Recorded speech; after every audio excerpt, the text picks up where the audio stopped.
Let's start off with simplifying the square root of 8. Now, easiest way probably to do this is to figure out what will go into 8 evenly. Well, first one that comes to mind is 2. 2 times what is 8? 2 times 4. Put 4 in your box. Then what will go into 4? Well, 2 will go into 4. 2 times what is 4? 2 times 2. This is prime, so I stop. I then take whatever pairs I've come up with, and this is going to be square root of 2 times 2 times square root of this 2 here. So this is this.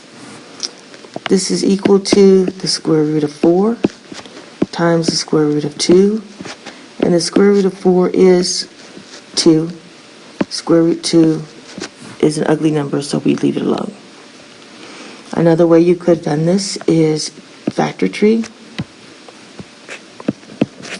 4 times 2, box your prime, and then 2 times 2 for your 4. Your pairs become 1, so I end up with 2 square root of whatever's left, 2.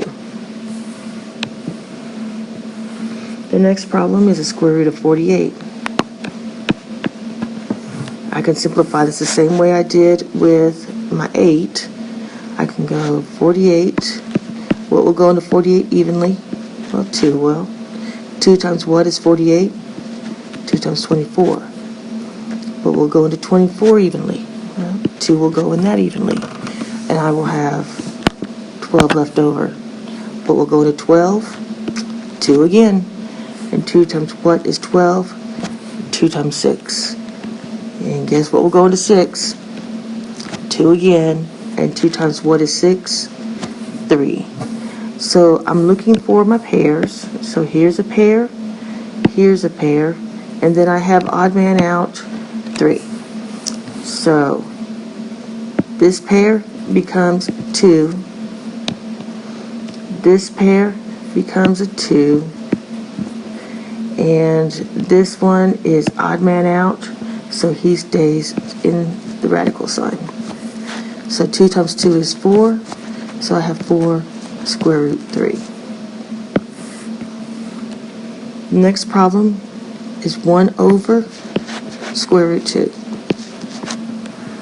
The problem with this is the radical sign in the denominator, and we want to get rid of that.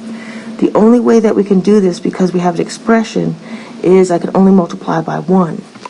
My 1 can be as fancy as I want it to be. And so I'm always going to use the denominator over itself. I've changed nothing by multiplying by 1.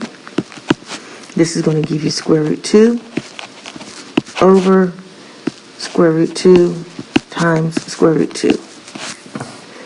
This is equal to square root 2 over 2.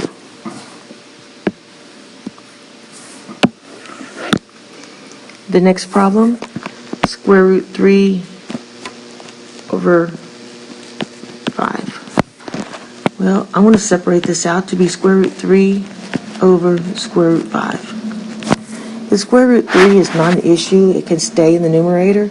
The problem is the square root 5.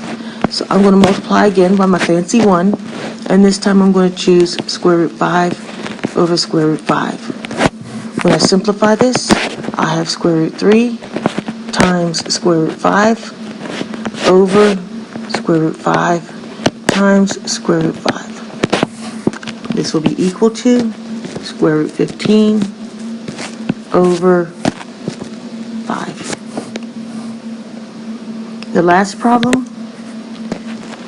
2 over 3 square root 5. Again, the problem is the radical in the denominator. The 3 is not an issue. So I'm going to go 2 over 3 square root 5. And I'm going to multiply by fancy 1 square root 5 over square root 5. There is no reason to multiply the numerator and denominator by 3 as well. it's just more work. So my result is 2 square root 5 over 3 square root 5 times square root 5. And this is going to be equal to 2 square root 5 over 3 times 5, which is 2 square root 5 over 15. If you have any questions, any troubles with any of this, either rewatch this video or see your teacher in tutorials.